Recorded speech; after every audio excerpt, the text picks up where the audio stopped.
You are watching VIVA2, the best place to be.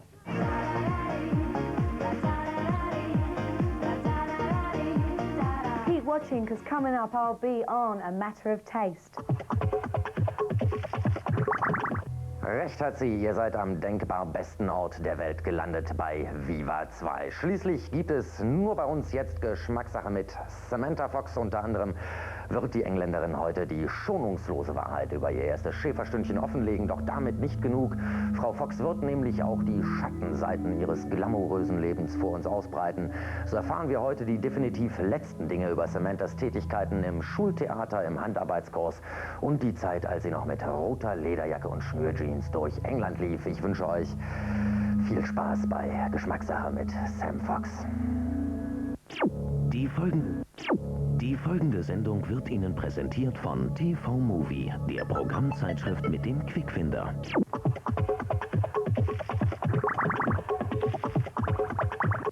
Hi everybody, my name's Samantha Fox and you are watching VIVA2. And coming up in the next hour, you are watching a program called A Matter of Taste. And that means it's my taste in music and music that's played a very important part in my life. And we're going to start off with a video by David Cassidy. It's called Lying to Myself. Some of you may remember it, some of you might not, but I sure do. And the reason I do was because David Cassidy was my very, very first crush. He was the guy I had pinned on my bedroom wall and I used to kiss every night and tell all my boyfriends at school that my boyfriend was David Cassidy. And then one day, he came to England and he wanted to do a photo shoot with a model. And at that time, in the 80s, I was a very successful model and I got the job. So I didn't sleep all night because the next day I was going to meet like my first crush, David Cassidy. And we did a photo shoot together and I still liked him, but the only thing what put me off was he took longer in makeup than I did. But nevertheless, he was still gorgeous. Here's David Cassidy, Lying to Myself. I'm sure when you see this next video, you're going to laugh your head off, and I'm sure that as an artist, I'm not going to be very cool anymore. But we've all got to admit things, and I admit that when I was 10, I went to see this next film like 10 times.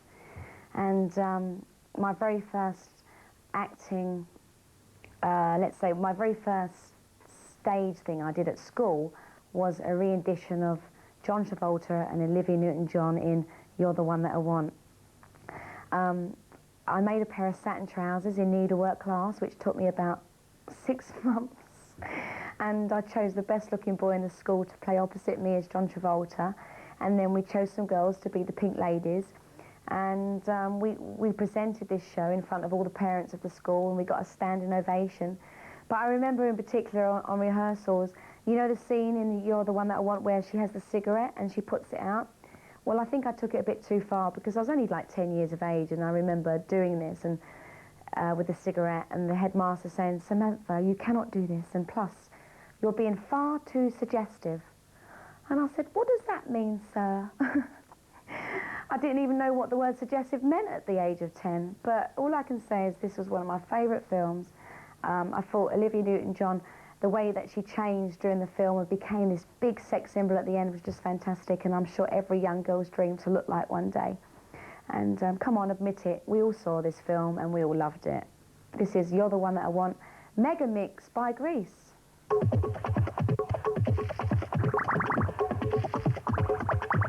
Hi everybody, my name's Samantha Fox and you're watching VIVA2. And in this program called A Matter of Taste, I'm going to show you some videos and you're going to hear some music that's influenced me in my life.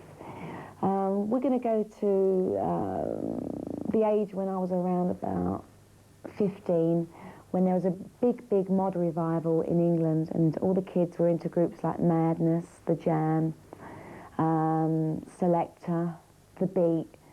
But also there was also a revival on 60s music, like groups like The Who and The Small Faces and The Kinks. And at this time there was a film out called Quadrophenia, which I begged and pleaded with my parents that I could go to see. And you had to be 18 to see this film. And at the time I was like 15. And so I pleaded with my father, and he said, okay. He said, but you're not going to get in because you look too young. So my mother took me into the bathroom, and she put some makeup on me, and I queued up to get into the film, and I got in. And I couldn't believe it. I was sitting in between my mum and dad, and all of a sudden there was this nude scene of two boys in a bath, and I never forget my mum and dad going like this over my eyes like this. So it would have been the first time I would have seen a man's, you know. But anyway, enjoy this video. It's by The Who. It's my generation.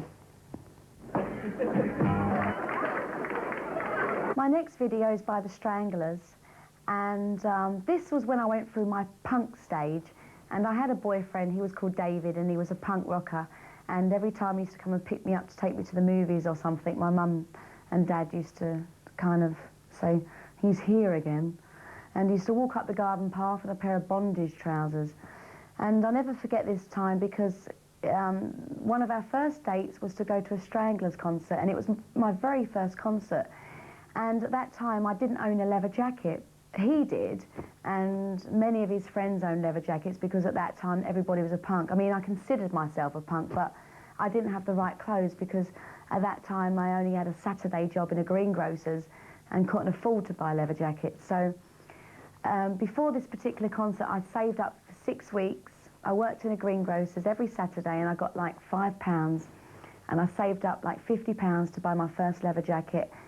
So I went to Carnaby Street in London, and instead of buying a black one, because I felt that everybody had a black one and I wanted to be different, so I bought a red leather motorbike jacket.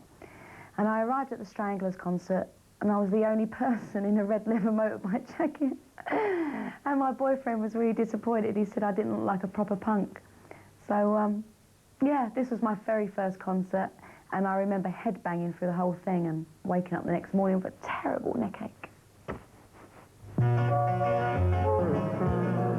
And right now I'm getting really, really cuddly because it comes to the point where I tell you about this next video. This next video is by Marvin Gaye. It's called Sexual Healing, and I'm sure everybody watching at one stage in their life has made love to this record. Well, let me tell you, this was the very first song that I listened to whilst making love. Basically, I lost my virginity to this song, and there's a secret. And you didn't have to wait for the autobiography. And yes, the earth did move. And you know what? It was on a bed just like this, with Marvin Gaye playing. But don't tell my mum, okay? Because I told her I was much older. Have I told you how old I was? Well, anyway, I was about 17.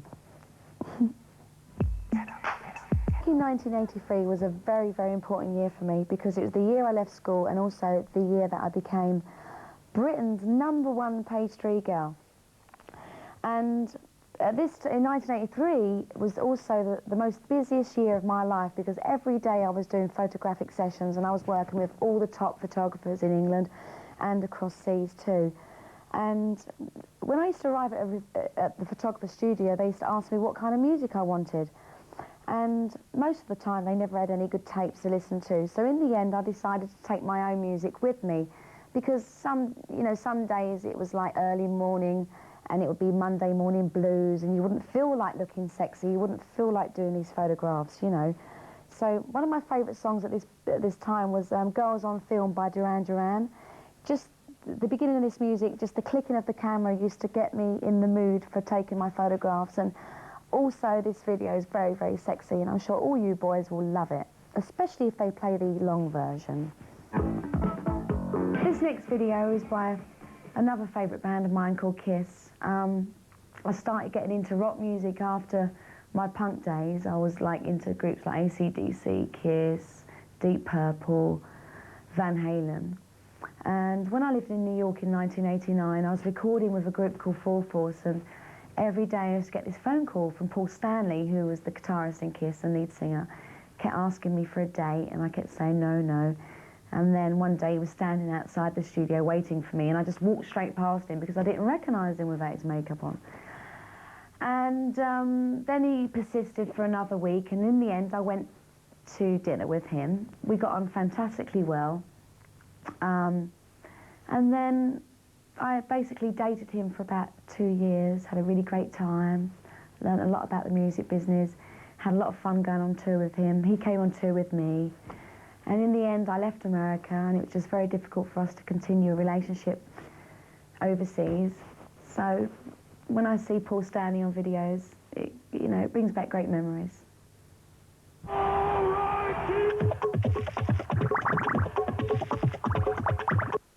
Hi, this is Samantha Fox on VIVA2 on A Matter of Taste.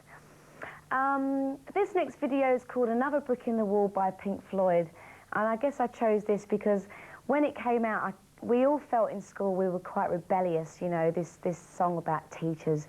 We don't need another brick in the wall, and we don't want to do no homework, we don't want to do any work, and we used to all sing this in the school playground. It also reminds me of my father, because the only time that he could play his own music in their house was a Sunday, because he had completely different tastes to my mother.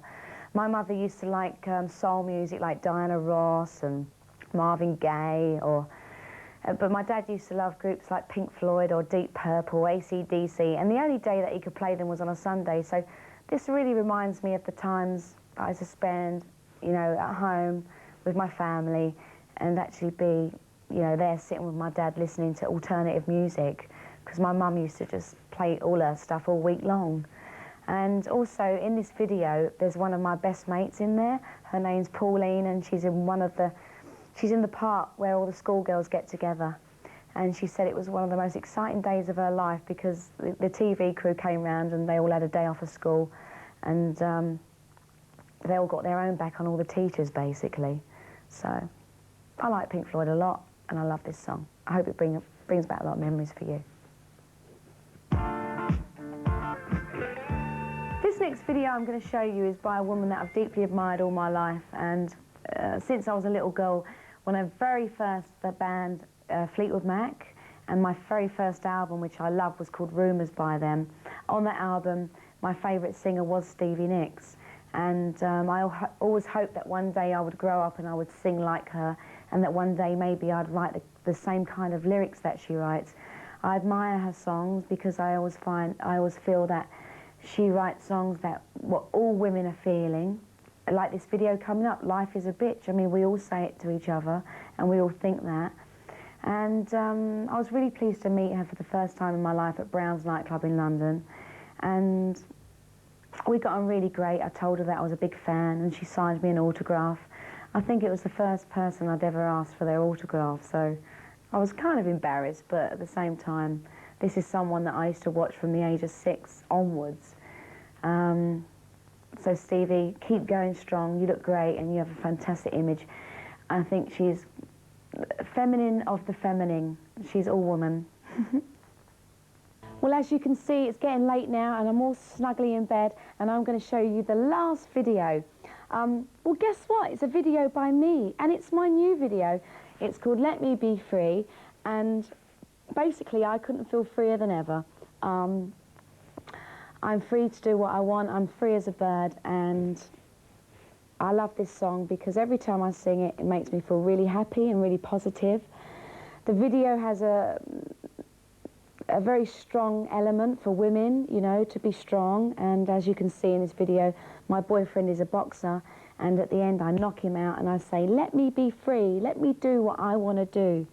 So here it is, Samantha Fox, Let Me Be Free. Okay, everybody, that brings us to the end of the show. I hope you enjoyed the hour with me and found all the videos rather interesting.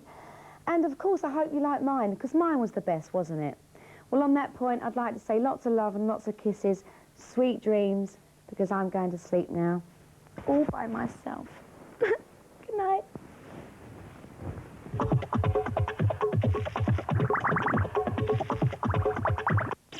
Diese Sendung wurde Ihnen präsentiert von TV Movie, der Programmzeitschrift mit dem Quickfinder. Ich möchte an dieser Stelle davor warnen, jetzt in endloses Mitleid für Samantha Fox auszubrechen, bloß weil sie heute Abend alleine schlafen muss. Schließlich geht's mir nicht anders. Auch ich werde jetzt hier im Studio die Scheinwerfer dimmen und meinen Schlafsack ausrollen. Pünktlich zur nächsten Geschmackssache werde ich allerdings wieder ausgeschlafen sein, denn da begrüßen wir einen Mann, der in Deutschland Humorgeschichte geschrieben hat. Die Rede ist natürlich von Helge Schneider. Also macht euch auf was gefasst. Bis dann und tschüss.